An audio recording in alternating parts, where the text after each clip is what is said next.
Quinta-feira, semana temática Treino em Foco Responde, e hoje nós vamos ajudar o Lucas Oliveira. O Lucas Oliveira perguntou para nós qual a lógica, qual a vantagem de nós treinarmos com falha durante os exercícios, durante as séries do treinamento. É o que nós vamos abordar hoje.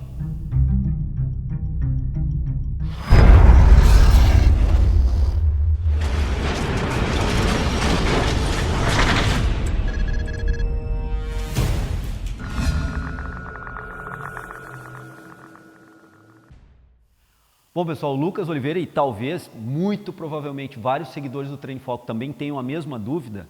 Por que treinar com a falha? Qual é a lógica de nós treinarmos com a falha? Vejam bem, a falha momentânea concêntrica, e é assim que nós chamamos, ela ocorre, como o próprio nome está dizendo, no momento concêntrico da execução do exercício, independentemente de qual exercício seja. Então, se nós pensarmos, por exemplo, num supino, o momento concêntrico é quando nós estamos empurrando, fazendo um movimento ascendente da barra. Esse é um momento concêntrico e é um momento onde se espera que haja e ocorra essa falha. E a falha do movimento é a incapacidade de dar continuidade ao movimento. Então, por exemplo, voltando ainda, continuando no exemplo do supino, o indivíduo desce a barra, momento excêntrico, faz o momento concêntrico, desce a barra, momento excêntrico, e quando tenta mais uma vez fazer o movimento concêntrico, ele está incapaz, por fadiga, de produzir o mecanismo adequado de finalizar o movimento concêntrico. Nesse momento, caracterizou-se a falha momentânea concêntrica. Momentânea porque se nós dermos, obviamente, um tempo de descanso e recuperação, esse indivíduo terá condições de, mais uma vez, novamente, fazer o movimento concêntrico. Então é falha porque há incapacidade de dar continuidade na execução do movimento biomecanicamente correto, concêntrico porque ela ocorre no momento concêntrico do movimento e momentâneo porque é naquele momento que ela está ocorrendo. Com uma recuperação é capaz de darmos continuidade novamente a movimentos concêntricos no supino. Bom, isso é primeiramente para nós podermos caracterizar o que vem a ser falha momentânea concêntrica. A partir desse entendimento, nós temos que aplicar na lógica fisiológica do treinamento o porquê treinarmos a cada série ou na falha momentânea concêntrica ou muito próximo a cada série, de finalizarmos essa série na falha momentânea concêntrica. Vejam bem, treinarmos com a falha ou treinarmos muito próximo da falha. Qual é a garantia que nós temos? A garantia que nós temos é que o indivíduo está indo a cada série ou no seu limite máximo de capacidade de produção de tensão muscular e repetições, se ele trabalhar exatamente na falha concêntrica, ou se ele trabalhar muito próximo dessa falha concêntrica, a garantia que nós temos ao prescrever o exercício para esse indivíduo é que ele está indo muito próximo do seu limite para aquela série de exercício. E se nós pensarmos aí em trabalho de força pura, mais uma vez eu repito, acompanhe a série que o Treino em Foco fez, com os atletas powerlifters catarinenses que participaram do campeonato estadual. Nós fizemos uma cobertura desse estadual e nós entrevistamos alguns atletas. Dentre esses atletas, um atleta deixou muito bem claro que eles treinam com número de repetições baixos, mas até a falha. Então, o número de repetições na força pura, pensando aí num treinamento de atleta powerlifter, por exemplo, se caracteriza por 6, 5 repetições máximas, mas repetições máximas.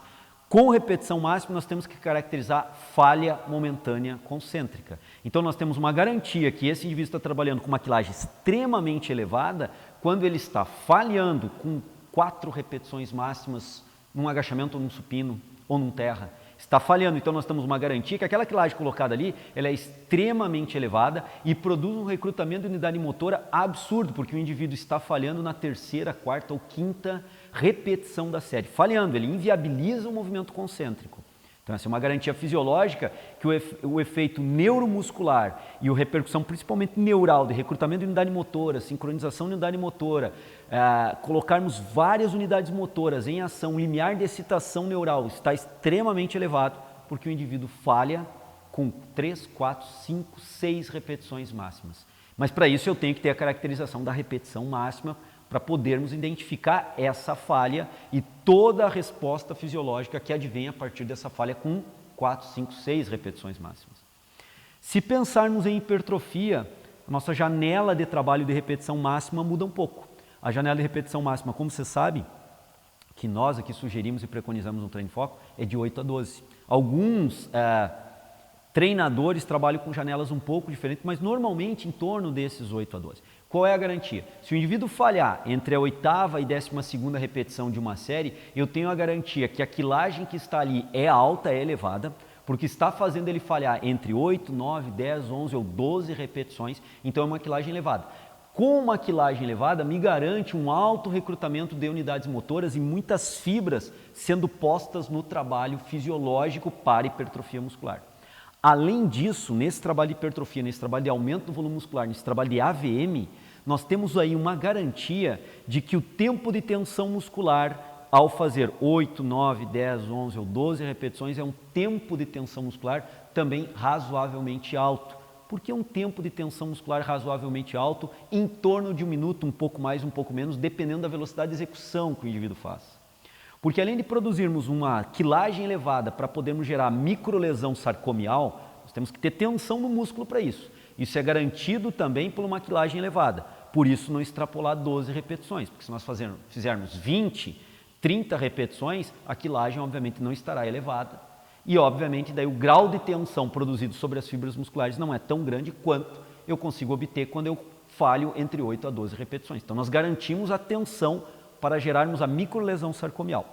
Por outro lado, nós temos que manter essa microlesão ou essa tensão por um tempo maior para garantirmos um maior grau de microlesão sarcomial. Então, se nós fizermos 2, 3 repetições e falharmos, nós temos uma altíssima tensão, mas porém com uma intervenção muscular dessa altíssima tensão curta. Nós precisamos ampliar essa tensão por um tempo maior para produzir um grau de microlesão maior. Aí entra a ideia do drop set, por exemplo, de um biset e de um triset no treinamento. Além de produzir uma tensão significativa, expandir esse tempo de tensão sobre aquelas fibras para aumentar, capacitar e potencializar a microlesão sarcomial, a microlesão tecidual, o dano tecidual, o catabolismo proteico, que é um dos estímulos principais para o trabalho de aumento de volume muscular, para o trabalho de AVM. Então, a falha concêntrica, que é a pergunta do nosso seguidor que nós estamos abordando hoje, ela nos dá garantia desses aspectos fisiológicos. Porque se nós botarmos uma quilagem, o indivíduo fizer 10 repetições e não foi até a falha, eu não sei se aquela quilagem está produzindo um grande grau de recrutamento de unidade motora e nem aquele tempo de tensão muscular eu não tenho muito controle. Porque ele fez 10 e parou, ele não houve a falha, eu não tenho garantias fisiológicas. No momento que eu treino com falha, eu tenho algumas garantias fisiológicas. No momento que eu treino próximo da falha, eu tenho também essas garantias fisiológicas. Então, se você treina com peso livre, por exemplo, um supino, sozinho, sem um partner de treino, você não tem condição de ir exatamente até a falha. Porque se você descer a barra e não conseguir subir, é o que caracteriza a falha exata. Mas se você não tem ninguém para auxiliar a guardar a barra, você fica num problema dentro da sala. Você não tem como guardar a barra e você falhou, você não tem mais força. Então, se você está trabalhando com alguém que consiga auxiliar no treinamento, você pode, por exemplo, o peso livre com um supino plano, ir até a falha caracterizada. Se você está treinando sozinho e não tem um auxílio, você vai ter que chegar próximo a essa falha e aí guardar a barra antes que ocorra verdadeiramente a falha. Então existem essas peculiaridades, essas variações e com certeza o profissional de educação física que orienta, programa e conduz o seu treinamento terá condições de melhor orientá-lo quanto a isso e organizar o treino com relação a esse aspecto. Então sempre como a gente coloca aqui no Treino em Foco, procure sempre orientação de um bom profissional de educação física para orientar o seu treinamento. O que nós colocamos aqui são dicas genéricas, são orientações genéricas, não são orientações específicas para o seu treinamento.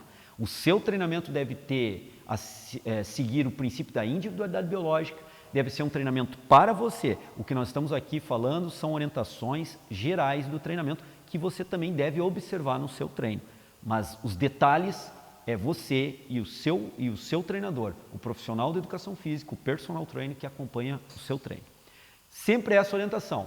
Hoje, quinta-feira, a gente encerra então a semana temática que nós fizemos sobre Treino Foco Responde, mais uma semana temática Treino Foco Responde. Fizemos em função de muitas perguntas e amanhã, sexta, mais uma vez chama atenção, inicia efetivamente, propriamente dita, a série do Jefferson com o treinamento calistênico. Bem interessante, sugiro que vocês acompanhem num espaço extremamente reduzido, onde ele desenvolveu dentro da casa dele um espaço de treinamento, vocês vão ver um treinamento dele sendo executado calistênico. Bem interessante, acredito que vocês vão gostar bastante dessa série.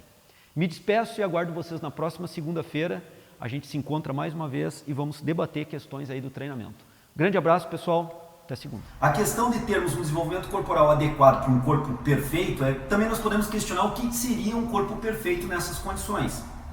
Mas como ele colocou na citação, nós interpretamos como um corpo musculoso, forte e bem definido, como o Felipe Franco. Então nessas condições nós temos que imaginar que sim, treinamento por um bom período de tempo, aí podemos raciocinar até com anos de treinamento, bem executado, bem feito, com a carga adequada de treinamento, mais uma nutrição também bem feita, bem regulada.